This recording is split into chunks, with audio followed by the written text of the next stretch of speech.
monsieur Jean-Galade Poupon, bienvenue. Bonjour. Merci d'être là, d'avoir accepté notre invitation. Ah bah oui, ça fait plaisir.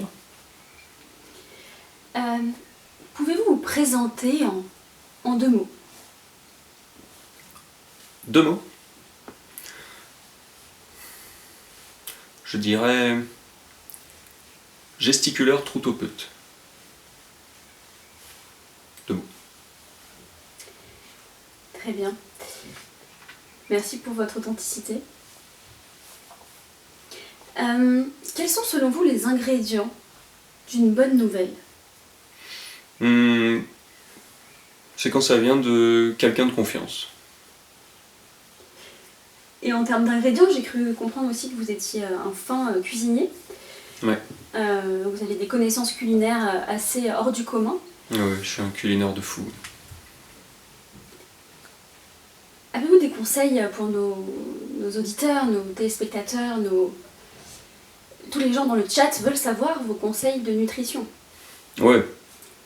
Je vais commencer par du soft. Prenez de l'avoine, beaucoup d'avoine. Vous foutez de l'avoine, vous la faites gonfler avec du lait, avec tout ce qui traîne, de l'avoine, c'est très bien. Attention par contre, au son d'avoine. Bah oui, là c'est le bouchon assuré. Mais de l'avoine gonflée avec du lait bio, c'est parfait. Après, là, moi je vous parle en situation de civilisation stable. Parce que l'avoine ça coûte pas cher et c'est très bon. Par contre, s'il commence à y avoir un peu de grisouille, et qu'on passe sur, je sais pas, une espèce de mode post-apo si vous voulez, là va falloir apprendre à chasser le sanglier. Ouais. Merci pour ça. Bon, venons-en au fait, venons-en au cœur de ce qui nous intéresse ici. Le cœur. Vivre au bord du gouffre. Alors ma question est simplement, faut-il être au bord du gouffre pour écrire des nouvelles? Ça dépend de la carrière que vous envisagez. Voilà. Si vous voulez être fulgurant, comme moi par exemple, vous voyez en ce moment, je tourne pas mal sur les plateaux télé, j'ai pas mal d'invitations, voilà, je voulais être fulgurant. Bon, fulgurant mais fugace comme on dit. Les gens ne me reconnaissent pas encore dans la rue. Voilà. Fulgurant, fugace, vous avez l'air d'avoir un vocabulaire extrêmement développé. Charles-Henri, la valise à chu. J'aime bien les mots en fût. Vous aimez bien les mots en fût. Oui, parce que j'avais des furets quand j'étais petit. Et je trouvais que c'était des animaux super pratiques. Puisqu'ils tiennent dans la poche, contrairement aux chiens ou aux chats. Et puis ils font sortir les lapins des trous. Donc du coup, je pense que j'ai gardé ça de mon enfance. Votre enfance justement, est-ce que c'est elle qui vous a poussé, votre enfant intérieur, vous a-t-il poussé à écrire une partie ou peut-être toutes les nouvelles que vous avez osé nous dévoiler? Oui, tout à fait. J'ai eu une enfance très furibarde. On est sur des chocs énormes. Je suis une espèce d'enfant sauvage. Comme le disait David Di Costanzo, mon CPE au lycée, il vient le lundi, on lui apprend la fourchette, on lui apprend la lumière, et le week-end, ça retourne vivre dans les bois. C'était une description assez fidèle de mon enfance. Grandi voilà, dans un petit village de l'Allier, et là, il y avait 600 hectares de forêt que j'ai relativement exploité. Arpenté. Arpenté, oui. Joli mot, arpenté. Vous aimez bien aussi les mots commencent par harpe. Ouais. Bah, c'est aussi, j'aime beaucoup l'arpenteur. L'arpenteur de Mobius, moi je suis très Mobius, arpenteur. Vraiment, ça c'est une équipe que j'aime bien. Attendez, ça c'est un dessin de l'arpenteur, vous voyez. Avec le chapeau qui monte là, c'est l'arpenteur, Dans quel état d'esprit avez-vous écrit ces nouvelles? Quelles émotions vous ont traversé? Vous allez tout de suite dans le vif du sujet, vous, comme on dit. Bon, pour être tout à fait honnête, je n'ai pris aucune substance particulière. Aucune. Je suis opposé d'ailleurs à la dépénalisation de tout ce qui existe. Oui. Donc non, il n'avait aucune... rien. Pas, même pas, si vous voulez, un petit verre de Calva ou... Non, zéro. Zéro. C'est une technique d'écriture un peu particulière puisqu'elle s'appuie sur, vous savez, le protocole des ECM, état de conscience modifié, qui connaît un grand succès en ce moment. D'ailleurs, je fais des formations internet là-dessus, que je vends en visio. Donc voilà, l'ECM, je le conseille. L'ECM sans substance. Oui. L'ECM à jeun, l'ECM sobre. Voilà. Alors, état de conscience modifié, vous avez le rêve, vous avez, en ce qui me concerne, les terreurs nocturnes, vous avez la transe, vous avez l'hypnose. Bon, vous avez évidemment aussi le pochetron, mais encore une fois, j'ai dit non, zéro alcool. Voilà. Donc oui, c'est ça. Notamment Howard Phillips Lovecraft, HPL. Alors lui, il a écrit notamment la nouvelle Nyarlathotep dans un demi-sommeil. Il dort, il se réveille, il écrit, il sait plus ce qu'il a écrit, il sait plus trop non plus comment il s'appelle. Et là c'est du génie. Là. C'est du génie. Après, faut être trempé. Trempé. Trempé, oui. Tout à fait. Et justement, j'ai envie de vous dire, quels écrivains vous inspirent aujourd'hui? Ah, aujourd'hui, vous voulez dire des types vivants? Exactement. Ah, c'est compliqué. C'est compliqué parce que je dirais que déjà, pour un écrivain ou un philosophe, être vivant est un défaut. Je vous aurais bien dit Christian Bobin, mais enfin il a canné il n'y a pas longtemps, donc c'est pas bon pour le Christian. Non, vivant vraiment, je ne vois pas. Par provocation, je vous aurais bien dit Welby Beak, puisqu'il a écrit un livre sur Lovecraft que j'ai beaucoup aimé. Mais non. Vous voulez dire Michel Houellebecq? Oui, c'est ça. J'ai dit quoi? Oui, c'est ça. Nous pouvons maintenant zoomer, plus particulièrement, sur une nouvelle. Une nouvelle, je crois, qui a fait vraiment fureur. Ouais. Nommée Le culte de Chaume. Ah oui. C'est une nouvelle qui se passe spécifiquement dans le Bourbonnais, et qui en fait la quête initiatique d'un personnage qui essaye de trouver en fait un point d'appui suffisamment solide à la manière de Spinoza pour essayer d'être stable sur le plan psychique, peu importe les événements, y compris même, vous voyez, si la société s'effondrerait, comment est-ce qu'on fait pour continuer de vivre, vous voyez. Et il se trouve qu'il a quelques amitiés, et donc il va notamment chez un de ses amis paysans. Et alors là, les choses commencent légèrement à se compliquer. Alors, moi, je recommande la lecture de cette nouvelle, mais à des lecteurs avertis. Ah oui, ça peut être un aller simple, attention. C'est la nouvelle, on sait quand on commence à la finir, mais après, voilà, c'est... Non, on est sur du... Bon, alors le culte de Chaume. Comment fait-on pour être averti aujourd'hui? Je dirais quelques mois de formation en onirex. Exploration onirique.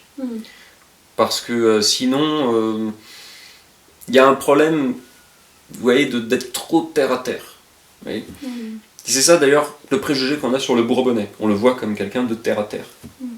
Et de prime abord, il en a tout l'air.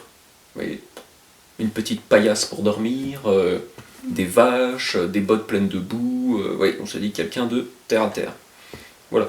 Sauf que quand ça commence à mettre des capuchons, à faire péter les bougies et de l'encens, et puis à invoquer toutes sortes de choses, là tout à coup on se rend compte que c'était un préjugé le terre à terre.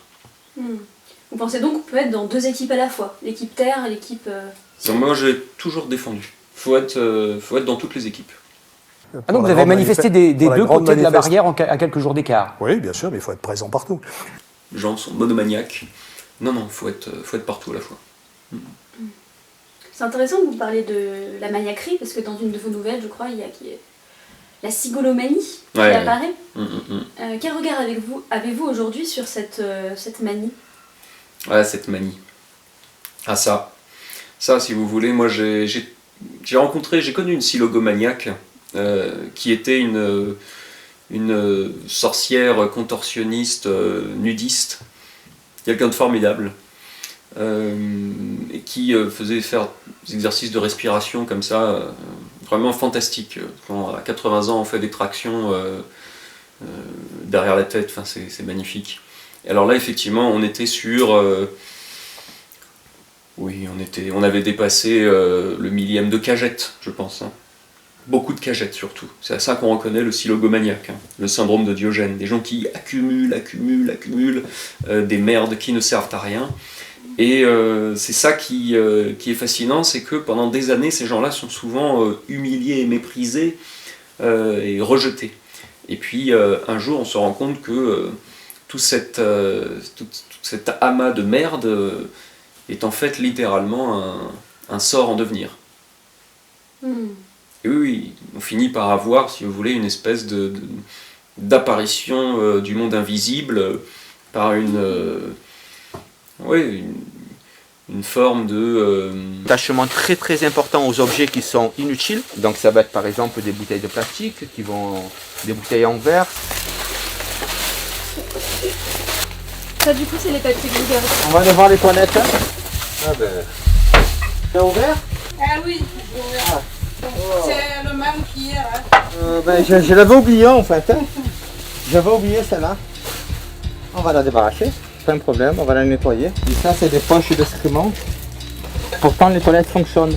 Je veux dire c'est de là qu'on voit le trouble du syndrome de Diogène, parce que les gens ils vont accumuler des choses qui sont insolites et qui servent à rien quoi. Donc,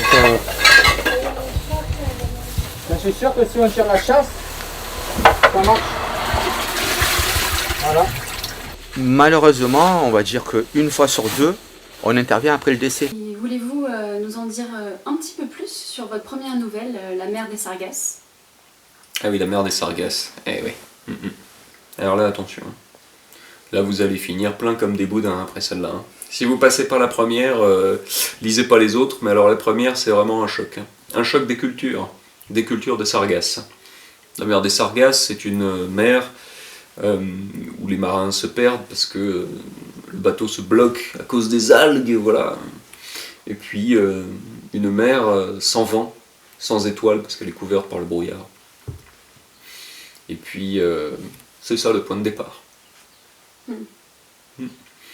Alors je tiens par contre à rassurer les gens, ou peut-être à les inquiéter aussi. On est sur un recueil de nouvelles, si vous voulez, il y a 0 scène d'action, 0 sexe, on est sur quelque chose vraiment de nouveau. Vous voyez, c'est-à-dire, au Moyen-Âge, il y a des choses qui... Non, là il n'y a rien. C'est un livre totalement métempsychoté. Donc, la mer des Sargasses. Bon, après, dans la mer des Sargasses, il y a quelques armes à feu, parce que ça finit par se filocher avec quelques créatures, mais on est sur, oui, on est sur quelque chose un objet littéraire non identifié. Ah, appelez ça la dark romance, hein. C'est de la dark romance. Très bien. Pensez-vous que Lovecraft aurait lui-même dit de ses nouvelles que c'était de la dark romance? Mais il l'a dit. Ah oui, Ah bah oui. Très bien. Et le chat.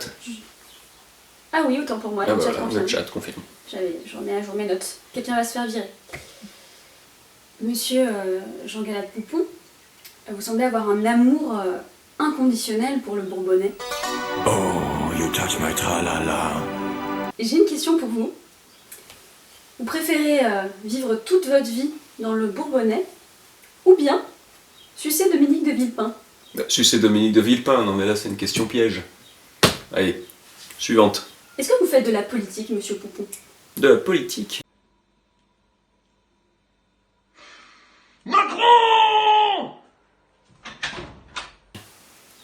Ah, je suis content que vous abordiez le sujet. Pas du tout.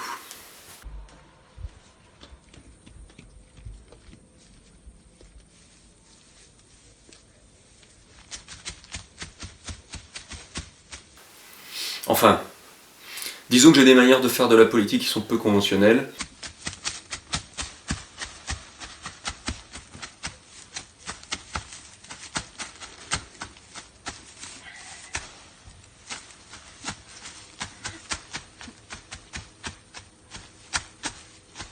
Et... Non, mais je ne vais pas en faire état ici, si vous voulez, sur la scène des internets.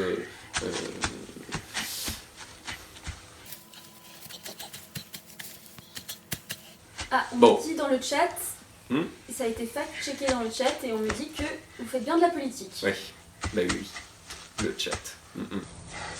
J'arrive pas à le faire tomber. Et là? Eh oui, mais ils savent tout, ils savent tout. Bon bah écoutez, ça restera entre nous.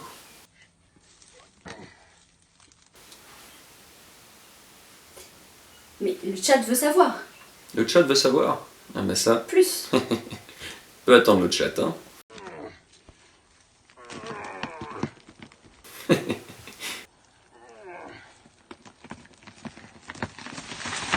Oui. Vous pensez à quoi là? À quoi je pense là?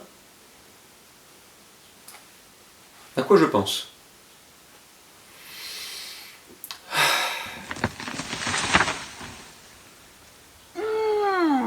C'est moi ou c'est pas moi? Merci pour ça. Tout à fait, tout à fait. Très bien. Dans quelle catégorie littéraire rangez-vous votre recueil de nouvelles, Vivre au bord du gouffre? Direz-vous que c'est plutôt de la dark romance ou plutôt du fantastique héroïque? Ouais, c'est un renouveau de la dark romance, ouais. C'est pas aussi grand que le rayon chaussettes de Decathlon, hein, la dark romance, hein, parce que là vraiment on a des rayons développement personnel, psychosocial, vegan féministe, et puis évidemment la dark romance c'est un tout petit rayon, hein. C'est un tout petit rayon. Bon, après si vous allez que dans ma bibliothèque, ça prend un peu plus de place, mais enfin là, sur le grand public, vraiment la dark romance, on est effectivement sur un verre d'eau. Voilà, un verre d'eau avec plein de choses dedans, hein, mais enfin ça reste un verre d'eau quoi. Hein. Voilà. Surtout que les héros qui parcourent vos nouvelles sont plutôt des personnages assez solitaires, finalement. Ouais. Ah ouais, solitaire, ouais. Ah, ça cause beaucoup de problèmes, ça, solitaire, ouais.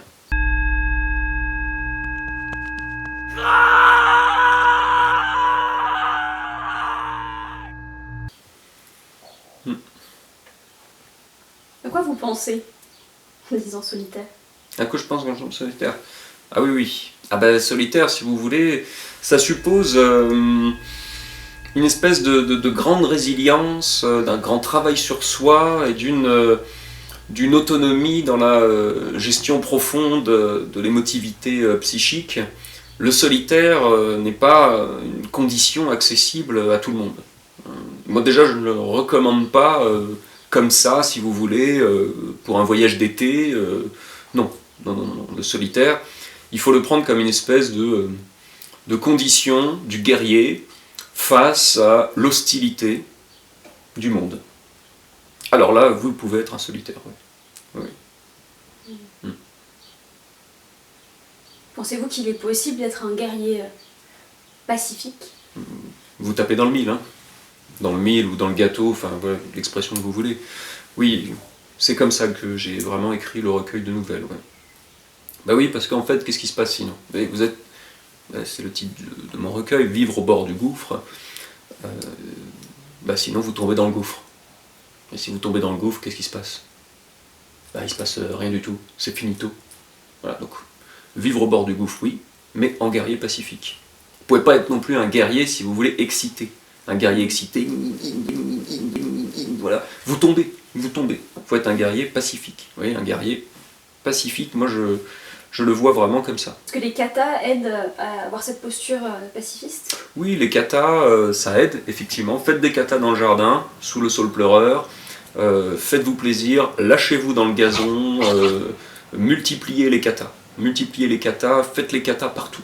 Faites-les en soirée, faites-les sur le parking d'Auchan. Le kata permet d'être prêt à chaque instant. Voilà. La tenue aussi est importante. Vous ne pouvez pas vous permettre tout et n'importe quoi. Il y a des situations dans lesquelles il faut être prêt à tout. Oui. Si par exemple vous avez des fuites, mettez une couche. C'est la base. Intéressant. Merci. Et vos nouvelles sont peut-être une manière justement d'apprendre aussi, à travers la fiction, d'apprendre des choses aussi essentielles que celles que vous venez de nous dévoiler. Oui, effectivement, là vous m'amenez sur les sources de la connaissance. Alors les sources de la connaissance, souvent on dit il y a la connaissance de la vie. La connaissance de la vie, du vide. Bon, c'est juste qu'il y a la connaissance de la vie, mais enfin la vie ne suffit pas. Du moins l'expérience, hein, parce que quand on parle de la vie, en fait, on parle de l'expérience. Alors il y a les livres qu'on lit, etc. Mais là, je trouve que on oublie trop vite la capacité d'autocréation dont on fait l'expérience. Moi, je sais que je l'expérimente régulièrement avec mes élèves. Hein. Celui qui pense qu'il ne sait rien, il découvre qu'il sait à partir du moment où il essaie de savoir et où il se lance lui-même en fait dans le chemin. Donc là, oui, tout à fait. Oui. Enfin, on écrit des nouvelles et on n'a pas tout en soi et la nouvelle n'est pas le réceptacle de tout ce qu'on a à l'intérieur de soi. Il y a une création, quelque chose de plus. Alors, d'où vient-il ce quelque chose ? Ça, c'est la question à laquelle je ne répondrai pas. Une question auquel vous ne répondez pas. Et en même temps, vous ouvrez d'autres questions qui sont très intéressantes. Et vous rejoignez peut-être aussi cette phrase de dire le chemin se fait en faisant, finalement. Plusieurs cultures, plusieurs philosophies. Ouais, le chemin se fait en faisant, après plus ou moins vite. Et puis, bon, moi je suis surtout sur... vous avez dit, bon, la multiplication des questions. Ah oui, d'accord, il faut multiplier les questions, mais aussi multiplier les réponses. Le jugement n'est pas faux, mais moi je me le suis enquisté comme une croyance. Je chante faux. Et je peux me couler dans ce moule-là. C'est un enfer. Je mens. Ah bah oui, parce que sinon, multiplier les questions, on est en suspens. Vous voyez, on est en suspens. Et personne n'a envie d'être suspendu. Personne. L'impression d'être suspendu dans le temps quand on lit vos nouvelles, on a l'impression que... Ah, c'est gentil de me dire ça. Bah, c'est pensé. Suspendu dans le temps, en plus c'est joli. Suspendu dans l'espace, on voit tout de suite le truc. Suspendu dans le temps, j'aime bien, merci. Parce que à quelle époque se déroulent vos nouvelles ? Y en a-t-il une ? Ah bah ça à l'époque, si vous voulez, moi j'ai essayé d'être sur un chemin indéterminé. Voilà. Parce que sinon, vous avez des standards. Le chemin goudronné, pour savoir si on roule à 110 ou à 130, ça ne m'intéresse pas. Moi je veux un chemin, on ne sait pas. On ne sait pas. Est-ce que c'est l'Antiquité, le Moyen-Âge, le 19e ? Surtout pas le 21e. Ça, le 21e, non. Non, là, là, je rentre en hostilité. Il faudrait que j'intègre la donnée Internet. Par exemple, le monde des Internets. Le monde du web. Et ça, c'est pas possible, ça. Moi, je fais pas une nouvelle en intégrant cette merde. Oui. Il s'agit d'avoir une hygiène de vie. Vous avez bien conscience que nous sommes en ce moment même sur Internet, monsieur Jean Galapoucou. Vous avez vu Matrix ? Tout à fait. Ouais, moi aussi. Ah, on me dit dans l'oreillette que le chat a dit que c'était le chemin se fait en marchant. Voilà, en marchant. Avez-vous vous-même arpenté le Bourbonnais, vous l'avez dit, mais d'autres régions de France qui vous ont inspiré ? La Bretagne. Oui, le monde celtique est un monde évidemment qui a été anéanti aux yeux de l'histoire officielle. Sauf que le peuple continue de respirer dans le temps. Vous voyez, grand mystère sur les menhirs. Menhirs de Carnac. Voilà, grand mystère. Les dolmens. Les dolmens. Dans le chat. Les menhirs. Alors, dans les dolmens, il y a un peu moins de mystère. Le dolmen, on sait que c'était la tombe d'un guerrier, c'est plié. Par contre, les menhirs, on ne sait pas. On ne sait toujours pas pourquoi les types ont dressé des pierres comme ça, qui vont de 30 cm à 4 mètres de haut. En plus, ils avaient un système de roulement pour les monter qui était assez proche du système de roue. Alors là, pourquoi ils ont fait ça, les gars ? Alors, on a toujours 2-3 gonzes qui nous ont dit c'est pour retarder les troupes ennemies. Non mais attendez, pour retarder les troupes ennemies, on fait une putain de barrière. On dresse pas des menhirs avec des espèces d'allées comme ça n'a aucun sens. Non, donc c'est pas pour retarder les ennemis. Puis les ennemis qui viendraient d'où? Je veux dire, la Bretagne, il y a la mer, les Parisiens, il n'y a pas besoin de mettre de barrière, hein, si vous voulez. Vous mettez un petit fossé et puis voilà, c'est finito, hein, ils passeront pas. Non, non. Moi là, on est vraiment sur un vrai mystère. Alors, on a des pistes. Ah. Vous voyez, les chemins, les pistes, tout se rejoint. Une piste importante, c'est que on sait, avec une certitude absolue et incontestée, qu'il y a un lien entre l'agencement des menhirs et les étoiles. Alors à partir de là, est-ce que les types étaient astronomes? Vous voyez? Hypothèse. Mais alors pourquoi l'astronomie? Ils n'ont pas non plus fait une espèce de carte pour se repérer dans leur jardin. Ça n'a aucun sens, vous voyez? Sur des hectares et des hectares, des menhirs alignés comme ça en fonction des étoiles, vous voyez?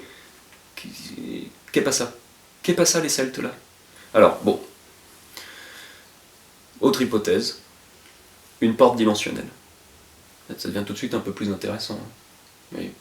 Et d'ailleurs, quand j'ai dit porte dimensionnelle, le caméraman là, il a fait 3 petits P comme ça. Oui. Donc, porte dimensionnelle. Alors, bon, après, comme le disent les archéologues, tant qu'on l'a pas ouverte, on peut pas en être sûr. Et moi, ce que je vous propose, c'est de l'ouvrir. Dans ce livre. Ouvrir ce livre comme une... chaque nouvelle comme une porte dimensionnelle qui nous amène dans un voyage. Et puis si vous comptez les chapitres, ça fait vraiment beaucoup de portes. Ouais. D'où, si vous voulez, la pertinence du concept de maître des clés. Le maître des clés, si vous voulez, c'est celui qui est... Ah, le maître, j'ai compris, maître des clés. Maître. Non, le maître des clés. Oui, le maître des clés. Hein. Oui. Comme dans Matrix, le maître des clés. Le maître des clés, c'est le grand décrypteur. Celui qui est capable d'ouvrir les portes. Et quand je dis ouvrir la porte, c'est passer de l'autre côté. Parce qu'ouvrir les portes, bon, non. Celui qui passe de l'autre côté. Et donc lui, c'est un explorateur. Voilà. Et ce livre, c'est un recueil de nouvelles, hein, qui est une exploration. Voilà. Alors attention, hein, je veux dire, clairement, c'est un phénomène. Là, vous avez des micro-sectes qui s'ouvrent un peu partout dans le pays. Alors, micro-sectes tranquilles, hein, si vous voulez. Hein. C'est pas des gens qui vont découper des bestioles ou, je veux dire, ou sacrifier des poulets. Hein. On est sur des gens tranquilles. Enfin, tranquille, ça fait des micro-sectes. C'est une espèce d'ésotérisme néo-païen, vous voyez, post-monothéisme ou pré-monothéisme, si vous voulez. Ou, voilà. Tout à fait. Je vois dans le chat que c'est confirmé. Il y a même des membres anonymes.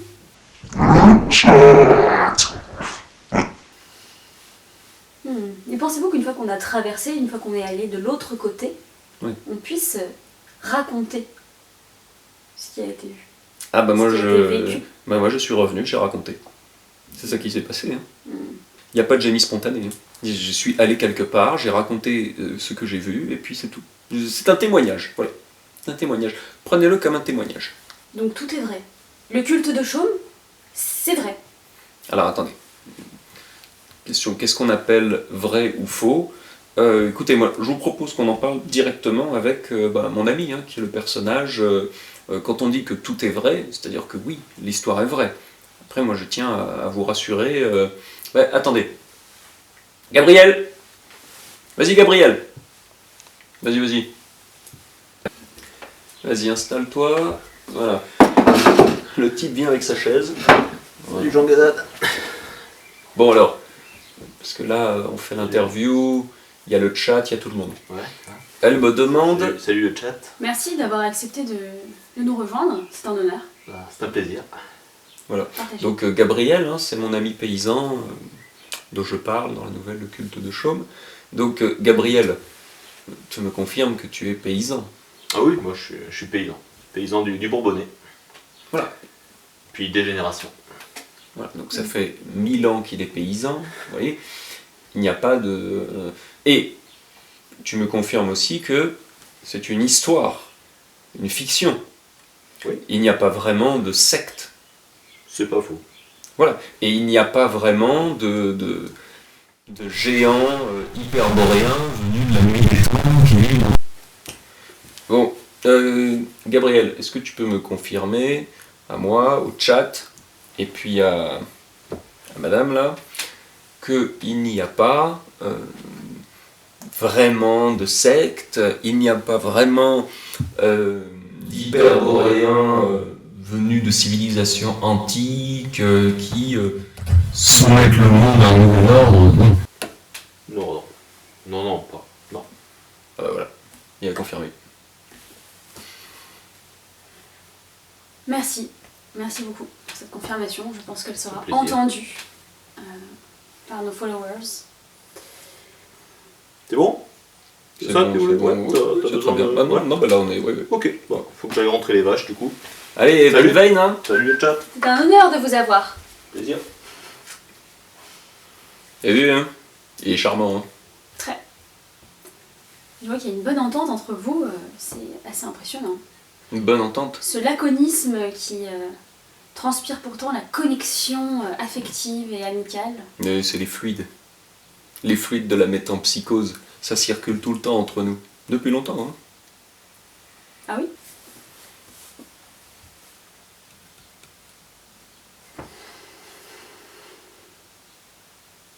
Vous faites ce geste pour attirer les fluides?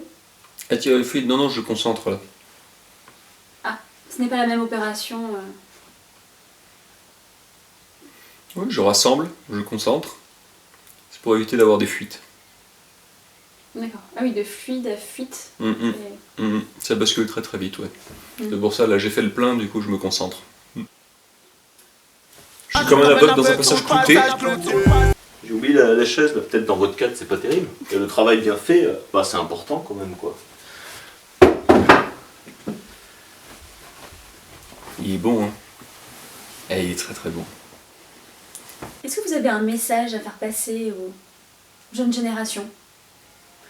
Une bouteille à la mer? Bah écoutez, ce que je vous propose, c'est de lire un extrait.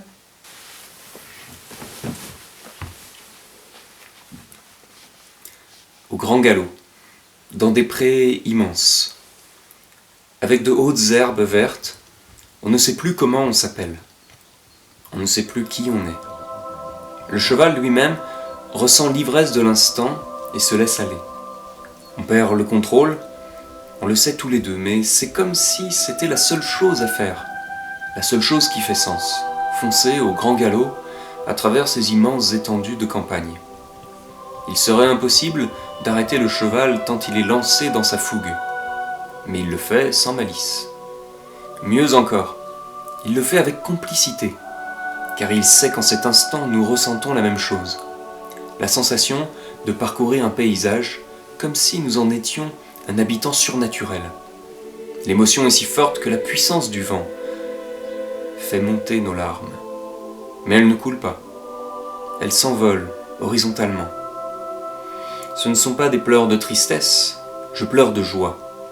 Cette sensation ineffable produit en nous un sentiment de liberté, une liberté qui n'existe que parce qu'elle est partagée. Il y a nous, le cheval, le paysage, le ciel et la nature entière. Le temps est suspendu, plus rien ne compte. La mort elle-même ne nous effraie plus. En fusion avec le cheval qui nous offre sa furie galopante en cadeau, nous sommes embarqués.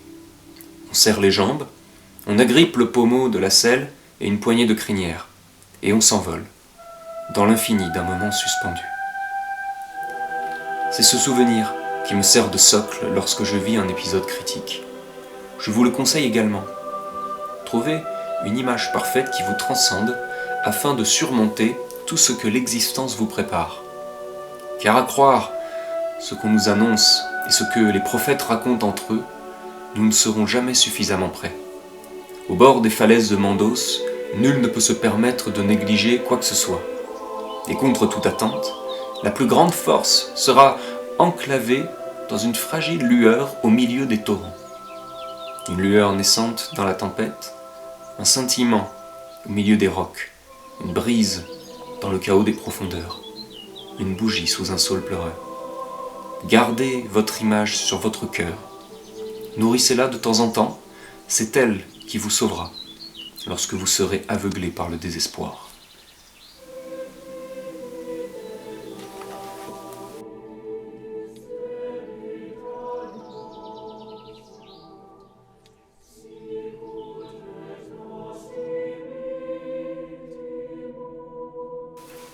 C'est très beau, merci. Je vois des cœurs, smiley cœurs à profusion dans le chat. Merci le chat.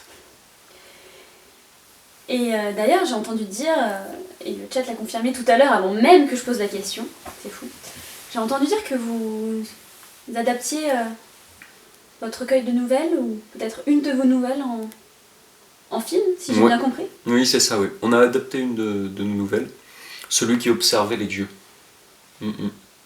D'accord. Et j'ai entendu dire que vous aviez même participé au festival de Clermont-Ferrand. Ouais. Ah ouais. Je vous dis pas, là-bas j'étais une star, je me suis jeté dans la foule, c'était un truc de fou. Un délire total. Bon, enfin bon, si vous voulez, tout ça, il faut prendre du recul là-dessus. Hein. Ça dure un temps, et puis après c'est terminé, plus personne ne sait qui vous êtes. D'ailleurs, aujourd'hui, tout le monde m'a oublié. Je vous dis, il faut avoir du recul. Aujourd'hui, on est une star un jour et personne le lendemain. Anonymous. D'habitude, je trouve quelque chose à dire, et là, je suis sans voix par tant de sagesse. Aphone. On peut dire atone aussi. Tout à fait. Aphone, atone. Unless voice. C'est de l'anglais. Ah, vous parlez anglais en plus? Oui, j'ai des petits mots qui sortent tout seuls de temps en temps. Vous êtes vraiment... Bon, je garde mon objectivité. Merci pour toute cette interview. Est-ce que vous avez un dernier message à... Ah bah c'est fait, j'ai lu mon machin. Oui, finalement, c'est à travers votre livre que vous espérez être entendu. Ah bah oui. Là, les gens, il faut lire mon bouquin. Hein. Allonger la moula, 18 € aux éditions Spinel, et puis c'est plié. Après, votre vie aura changé. Vous serez prêt à tout. Hein. Une fois que vous avez affronté ça, vous êtes prêt à tout. Vous aurez plus peur de rien. La vaisselle vous fera plus peur, les slips sales non plus, l'effondrement, l'apocalypse, la guerre en Ukraine, tout est fini. Vous aurez plus peur de rien. C'est une forme de thérapie par l'imaginaire.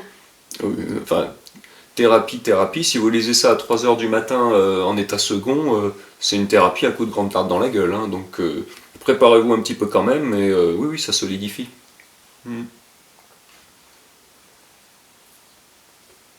Et après ça, on fait plutôt des rêves ou plutôt des cauchemars? Vous pouvez répéter la question? Vous diriez qu'après avoir lu votre livre, ah oui, on aurait tendance à se rappeler davantage de nos rêves ou de nos cauchemars? Et oui, le cauchemar, c'est quelqu'un qui s'assoit sur vous et après vous pouvez plus bouger. Ouais. Alors est-ce que après mon livre, quelqu'un s'assoit sur nous et nous empêche de bouger? Oui. Et le problème, c'est qu'on ne sait pas qui c'est. Donc moi j'invite les gens à partir à la rencontre de cette personne qui va s'asseoir sur vous et vous empêcher de bouger. Faites-lui un sort. Une promesse de surprise finalement et de découverte. Ouais. Oui, puis bon, faut voir la façade, hein, parce qu'il y a des gens ils sont corrects et puis alors il y en a vraiment, on se dit que là c'est une fin de course. Hein. Donc ouais, une petite recherche. À la recherche de la façade perdue. La recherche de la façade perdue, ouais. Ouais. Faut pas le dire trop vite, mais oui, c'est ça. Ouais. C'est quoi ces bruits de golemons là? Je crois que ce sont les oiseaux dehors. Le reste de nature. Ah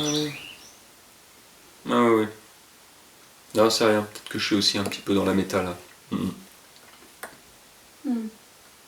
Vous aviez l'air plus apaisé tout à l'heure quand il y avait votre ami Gabriel à côté de vous, pour vous tenir compagnie dans votre solitude.